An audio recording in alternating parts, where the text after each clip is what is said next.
What would you do if a nuclear blast happened right now? No warning, no time to think, just one moment, and everything changes. Because the first 24 hours decide everything. Most people think nuclear survival is impossible, too big, too dangerous, too late. But that's not completely true, because in many cases, people don't die from the blast itself.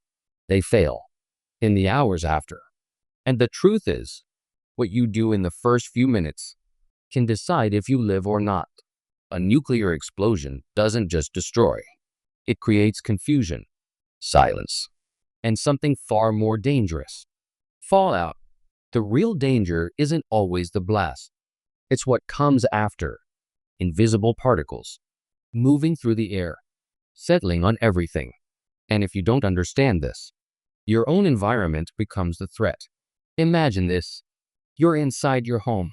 Suddenly, a bright flash, not like lightning, stronger, blinding.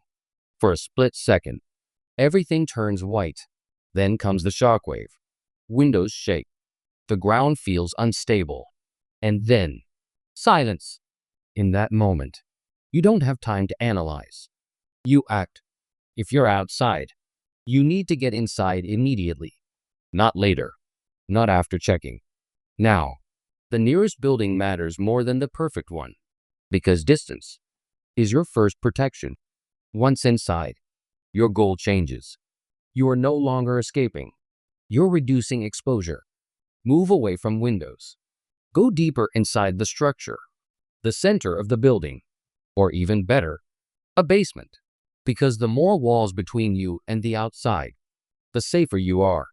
Here's what most people don't realize. Fallout doesn't hit instantly. It takes time, minutes, sometimes longer. That window is your chance. If you waste it, you lose your advantage. Now imagine this. You made it inside, but you were outside during the blast. Your clothes are no longer safe. They carry particles you can't see. So what do? You remove that outer layer carefully and move it away from your living space. Because sometimes the danger isn't around you. It's on you.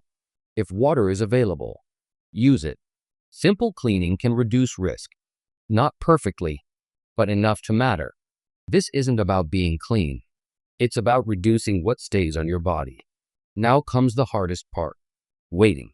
No signal. No updates. No clear answers. Just silence. Most people fail here, not because of danger, but because of panic. They move too early. They go outside too soon. And that's when exposure happens. The first 24 hours. You stay inside. Even if everything feels calm, even if nothing looks wrong, because what you can't see is what matters most. Your biggest enemy now is not the blast. It's your mind. Restlessness. You start thinking, maybe it's over. Maybe it's safe. But guessing is what gets people hurt. This is where preparation matters. Not extreme gear, not complex plans, just simple things: water, light, basic supplies, and most importantly, understanding. Because knowledge keeps you calm when everything else isn't. At this point, you understand something important. Survival isn't about being strongest. It's about making fewer mistakes. When everything is unclear, a nuclear blast changes everything in seconds. But survival is decided slowly, in minutes, in hours, in choices. Because the first 24 hours are not about fighting the event. They're about avoiding the damage after it. If this made you think differently, subscribe. Comment ready if awareness is the real advantage.